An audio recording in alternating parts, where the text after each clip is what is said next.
Hey everybody, welcome back to the show. This is episode 235. I'm Joseph Christina here with my co-host, Trevor Current. Hey Trev, what's going on, my friend? Hey, how are you? Excellent. Imagine PhotoPlus Expo is over. Yes, it is. We are back from New York. It was a great experience as always, lots of fun. Yeah. The weather was, I don't know, weird. I mean, it was, in October up in the Northeast, you never know what you're going to get. I mean, years we've had snow, other years we've had, like this year, Wednesday when we got there, it was 80 degrees out. Yeah. And sunny and beautiful. And I was sweating to death because my suitcase wheel broke. Yeah, your wheel was like cockeyed at like a 45-degree angle and you were dragging it. So it was 83, guys, when we got there. And the following day it was raining and it was 39, I believe, 40 degrees. Significant drop, yeah. Just nasty. So, and, I'm from Florida, right? I have like extremely thin blood, right? So for me, it was freezing. I didn't think, I didn't pack a coat or anything. So I just had to like just double up on shirts and whatnot to kind of get through it. So, but it was a lot of fun. I always enjoy it. We stay at the New Yorker most of the time, and then just walk up to the Javits Center, and it's not that far of a walk. It's nice. I enjoy it. I always like New York anyways. There's so much going on. There's so much to do. And even when the trade show is over at night, we're still, out going to, parties and meeting, doing meet and greets, talking with people, going and have drinks and dinner with folks. And it's all the people like you that actually have come up to us during that time that we asked to kind of meet with you guys, and a lot of you did, right? It was fun. Yeah, we met a lot of people that knew us from the show, that knew you from your YouTube videos and knew me from all the years of current photographer and stuff. So it was really good. It's kind of nice to put faces and names with people who follow your work. Yeah, no, absolutely. It is definitely cool. I liked it. I liked it a lot. Well, this show, guys, we are going to be finally making that selection of the grand prize winner of that $3,577 to be exact, of photo and tech gear, going to that one grand prize winner. And that is the announcement that we're going to be making today. So that's kind of exciting. What do you think? Yeah, that's really exciting news. I know it's a huge prize. I actually had a conversation with the winner, and it was really good. Yeah. So, anyways, we did a lot of interviews on the floor while we were there, but a couple of the interviews that we had kind of like stood out. It was with Data Color as well as Peak Design, and what we're going to roll for you is some footage of us on the trade show floor, basically giving you a behind-the-scenes discussion of what we discussed or what we talked about during these interviews. So let's go ahead and roll it. Hey, we're at PPE still. We've been running around like crazy. Yeah, these feet. Jeez, I know, it's exhausting. But we've been doing a lot of meetings, a lot of meet and greets. We've been chatting with all kinds of different companies. We've been chatting with other press, which is always great. Yeah, see what other people are doing in the industry, Yep. But we met with a company called Peak Design, and they've got some really cool, kind of innovative products too. Their messenger bag, the everyday messenger bag, though, is something that I really like.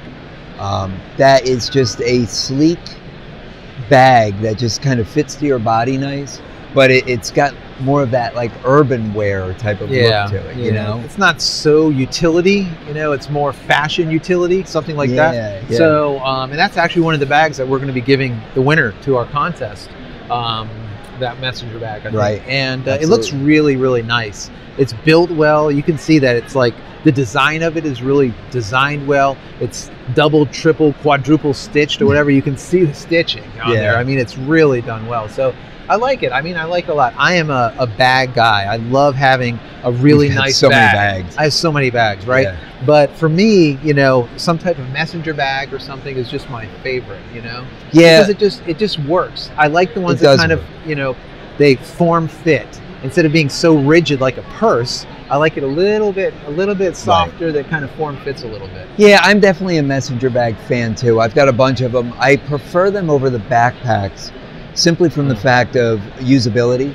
You know, the backpacks is more convenient if you're out in the woods, or if you're schlepping a lot of gear to a shoot. Right. I mean, backpacks are practical. But when you're out and about, if you just want to bring your little mirrorless camera or even a point and shoot, maybe a bottle of water, a power bar or something, you know, the messenger bag is really nice. It keeps close to your body. You can sling it around to the front, you can sling it around to the back, and you're not banging into people. You know, when you're like here at the expo, it's crowded. And when you go up and down these aisles, all these guys with these big, huge bags on their backs, every time they turn, they knock the little people over. You know, and the messenger bag is really nice. Yeah, it keeps it in just nice sits and tight. right. Absolutely. Yeah. And then right after that, we did data color, right? Data color. And really interesting. They have the Spider 5, right? Yep. So you have like the Light, the Elite, the Pro, or whatever. The main thing is with data color, I don't know if you guys are aware of color calibration. You know, I'm a color calibration guy. I'm a focus guy, right? I think getting it right, you know, before you even go out and shoot is really mission critical. But when it comes to color, not only do you have to get it right when you actually take the pictures, but you need to get it right also when you're in studio doing the edit. Yes. Because as light changes in the studio, your eyes change also. And if you don't have a color calibrated monitor, right, then the images that you're editing won't be right. And if anyone has edited a wedding, let's say, and you have, let's say, 1,200 images, if you break that up across, let's say, 3 hours or maybe 3 days, if you go back to the 400 images and you broke it down, 400, 400, and 400, let's say, if you go back to the very first 400 and start looking at that color, you will swear that you were on crack when you did the color calibration, the color correction. Absolutely. Right? So it's mission critical to capture the color right at the time using like a color card, but then also when you're doing the actual post-production to have that monitor dead on. So what you see is what you get. What's really nice too is the idea of doing a soft proofing. So being able to load in ICC profiles as you're going. So let's say you're going to be printing on a Noritsu printer.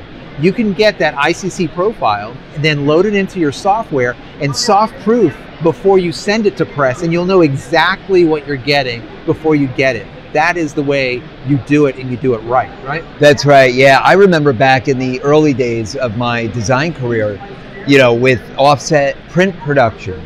And we would go into the retouching house because at the time, we weren't using Photoshop. I mean, Photoshop wasn't even a thing yet. You're an old guy. Yeah, I'm an old guy. They were using these Cytex machines, they were called. They had these massive drum scanners that they would actually take film or artwork and wrap around it, and then it would spin real fast and it would scan it.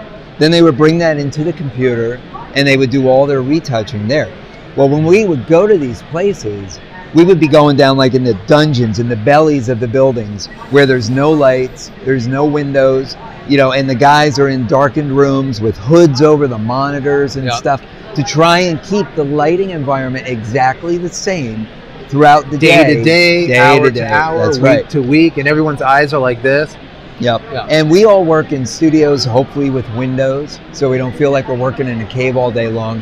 And that lighting will vary every hour. It could be every minute. Every minute. As clouds come by. Whatever. Absolutely. And that totally will color shift what you're working on. Yeah, you can shift from like 6,500 Kelvin down to 4,200 Kelvin literally within moments. And now you go from very yellow to very blue or back and forth. That's right. So yeah, color calibration is really, really important. It is important, and so many photographers, especially newer photographers, don't even know it's a thing.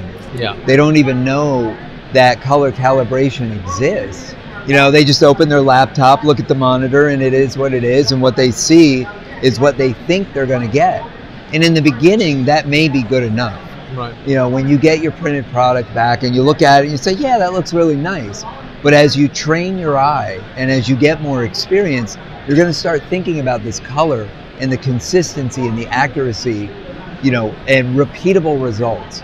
And I always like to say, you know, a photographer can be of any skill level. I think one of the things that makes a professional photographer is being able to deliver those consistent, repeatable results. And the only way to do that is by understanding. In any condition. Is understanding your environments, understanding really thoroughly what you're doing and how to control all that. That was one of my big jobs years and years back, was I was telling you about it earlier about dealing with a big steakhouse. They were having a lot of hard times where their steak wasn't selling, right? And when I originally looked at it, I said, well, your steak looks dead. You know, it looks blue. It's got like a greenish haze. No one wants to eat yuck. You know, it just doesn't look good. It doesn't look appetizing. It doesn't look appealing.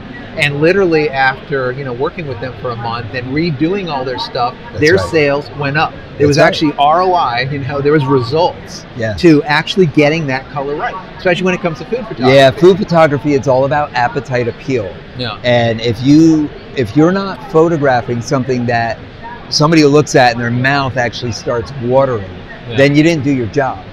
And that's where making sure that the styling of the food is just right, and that the final color correction, that the final retouching is accurate. I mean, I used to do a lot of work in the past with chocolates. I did a lot of work with M&M Mars, and they would have all their different candies and all the different products, you know, innovation products coming out. And I would be photographing these chocolate bars or all these different candies, you know, and they would be dark chocolate, they'd be milk chocolate. And I can't tell you how many times I've seen photography come in from other agencies and the chocolate just looked dead. Yeah. You know, like chocolate, when you look at it by the eye, it's not very appetizing, you know. But what you need to do as a creative is you need to enhance it, let's say, to make it look appetizing. So what I would have to do is actually in 4-color process printing, you have cyan, magenta, yellow, and black. What I would have to do is remove cyan, all cyan, from the chocolate and only print with 3 colors. Get rid of that blue, that tinge. You take that variable out that makes the chocolate look ashy, green. almost, greenish ash. Yeah, So, well, anyways, guys, so that's kind of like a little quick synopsis of the last couple of interviews we've done. We've been doing them literally all day, all yesterday. Yeah. So there's going to be a lot that you're going to see in the stream, but this is kind of just like a impromptu ad hoc.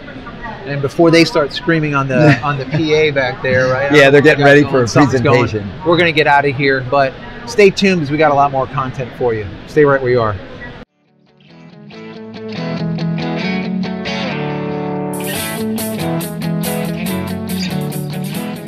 As photographers, we all strive for the sharpest images possible. We follow all the rules, using low ISO, the fastest possible shutter speeds, and a tripod whenever possible, only to find soft images still being produced. While all these methods are valid, what you haven't been told is that from manufacturer to manufacturer, and even lens copy to lens copy, there are slight variances to the exact spot where light is being focused onto the sensor.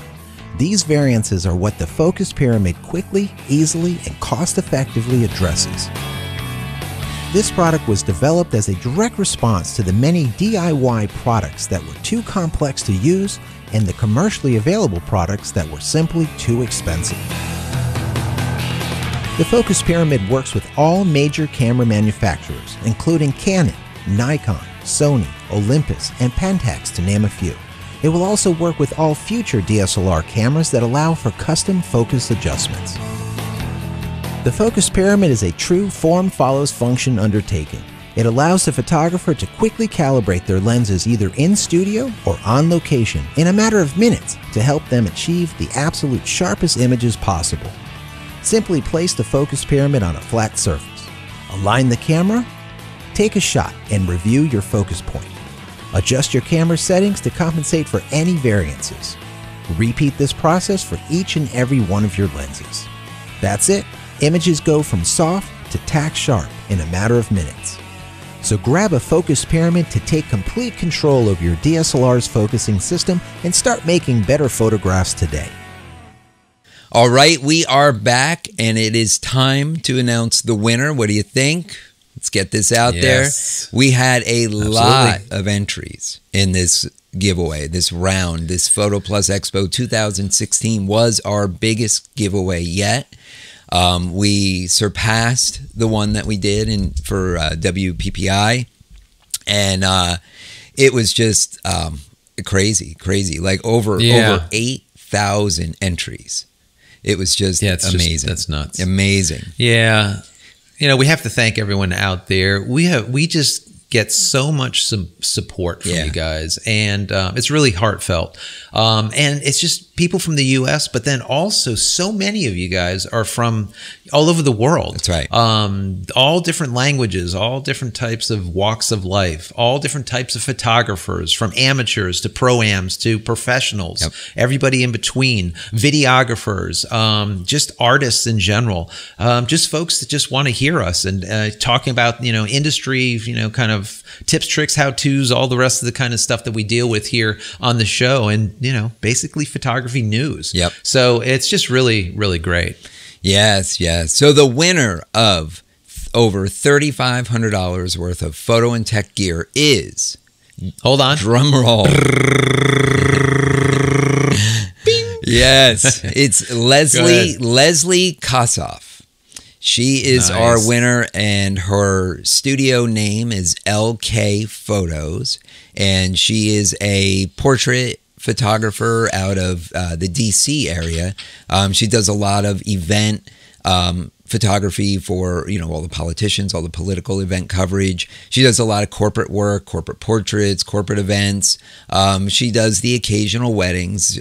She actually told me that wasn't really her primary focus, but she does do a little bit of that. I think as with most photographers, right? We kind of do a little bit of this and a little bit of that, and it's all the same stuff. So. Well, it's very cyclical, number one. And then obviously also, especially if you do weddings, it just depends on, what season it falls in.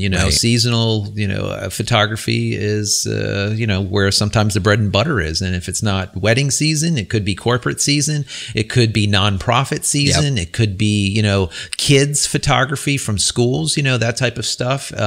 Senior portraits are big. So there's a lot of different seasons that kind of fall in place. And when one's not working, you need to do something else. And so she's working from politics all the way to weddings. Very, her website, you can see there's a lot of, close-ups with the president and a lot of other stuff. So she's in the mix, so to speak, in DC. So you can find her over on her Facebook page at Leslie Kossoff Photos. And then, of course, her website at lkphotos.com. That's right. So congratulations, Leslie. We hope you enjoy all of your awesome prizes, and you will be getting them very soon. So keep your eye out for USPS and UPS and FedEx and emails galore. So you've got a lot of stuff coming your way. Yeah, and speaking about emails, everyone that entered, as promised, they're going to be getting J. Christina Photography Tools presets, right? Yes. The fashion preset, as well as the portrait preset. So those will be coming in your email box momentarily, probably within the next day or so. So watch for that also. That's right. And if you had entered your email address to get a copy of Corel's Aftershot 3, you will be receiving an email from them, if you haven't already, with instructions on downloading it and putting in your full license. So again, this is a fully licensed version. It's not just trialware. So you can enjoy it. It's yours to keep. And it's definitely good software too. Definitely if you've played with Lightroom and you want an alternative, Aftershot 3 is definitely a viable option for sure. And I did do 4 videos, I believe, on it, kind of showing that. So I would definitely recommend it. So yeah, that's right. If you haven't got it already, you probably will get it very shortly, anytime now. And don't forget also, guys, we met a lot of you at PPE, at PhotoPlus Expo this year. We will be in Las Vegas for WPPI, which is the Wedding Portrait Photography Conference and Expo this year also. That's going to be running from February 5th through the 9th. So if you're going to be out there in the Las Vegas area, we want to meet with you guys, of course, just like we did this time at PPE in New York City. Also, don't forget, we're going to have another huge giveaway, hopefully as big or maybe even bigger this time. That's so right. Look out for that in your email also. Yeah, this WPPI show is probably going to be the best one yet. And the reason I say that is because a new group of volume school photographers, like the Life Touch guys, those types of people that shoot the school sports and shoot the school portraits. They actually merged with WPPI. So, Yes. you know, I mean, WPPI was really a good fit for them anyway. I mean, it's wedding and portrait, you know, so it kind of fits right in there. So with that said, in the past, they've always done these events at the MGM Grand and taken over Right. the two huge ballrooms that they have there. Now they're moving to the Las Vegas Convention Center, and the Las Vegas Yeah. Convention Center is massive. And Yes, that is massive. now they're going to be able to put everybody under one roof, so you're not walking between buildings. And with the expansion of the, you know, the school group, it's just going to be that many more people, that many more fantastic seminars and workshops. Again, now with the added bonus of the focus of the school stuff. Right. And there's going to be more exhibitors and more vendors who are appropriate to that school industry as well. So I think we're going to see a really nice expansion of that show this year. Yeah. I think this is going to be, like you said, the biggest one yet. Yeah. You know, moving from the MGM Grand to the Convention Center is a commitment. Oh, for sure. And, you know, this is extremely expensive to be able to get all of that square footage in the Convention Center. Yeah, In you know comparison it. to using the two ballrooms in the MGM Grand. So obviously their predictions, I would guess it would be at least 5,000 more photographers will show up. Normally, I think they're at about, 12, 14, 15,000, I think, Right. that show up. I'm going to guess it's probably going to be around the numbers of PhotoPlus Expo. Yeah. I think it's going to be really big this year for sure. So like I said, if you guys are in the area, or if you're not in the area and you're going to be flying out, let us know. Once again, it is in the beginning of February 5th through the 9th. Yeah, So, it's a month earlier this year than it was last. Yes. So yeah, definitely if you're going to make that trip out there, you know, book early so you get the best rates on the hotels. You know, you want to be as close to the convention center as you can. It's a long walk, like from the MGM down to the Oh, wow, convention yeah. center. It's a really long walk. They have the monorail, which is awesome. Yes. But, you know, getting it, let's say, from the MGM going down, not a problem. Getting it from down there coming back could be the problem. So Yeah, it's gonna be busy. You want to try and get a hotel that's within walking distance of the convention center if you can. Yeah, absolutely. So, all right, Trev, we need to get out. All right, we are done. So if our listeners and viewers want to connect with you, what's the best way for them to reach you? Yeah, you can find me over at Twitter. That's at Joseph Christina, and that's Christina without an H. And of course, head over to my YouTube page at youtube.com/JChristinaPhoto. Excellent. And you can connect with me on Twitter. It's at Trevor Current, or over at my website, currentphotographer.com. So, all right, guys, we are out of here for yet another week. You can get all the show notes from this episode by visiting digitalphotographycafe.com. And don't forget to visit our YouTube page over at youtube.com/DPhotoCafe. And as of next week, we're going to be back to the usual shows now that PPE is over. So that's it, guys. We're out. We'll see you next time. Take care. You've been watching the Digital Photography Cafe show with Trevor Current and Joseph Christina. Subscribe to our YouTube channel with any compatible device by visiting youtube.com/DPhotoCafe. Be sure to subscribe to our audio feed through iTunes, Stitcher, TuneIn, and Xbox Music apps, or through RSS. Visit digitalphotographycafe.com for show notes and to connect with your host.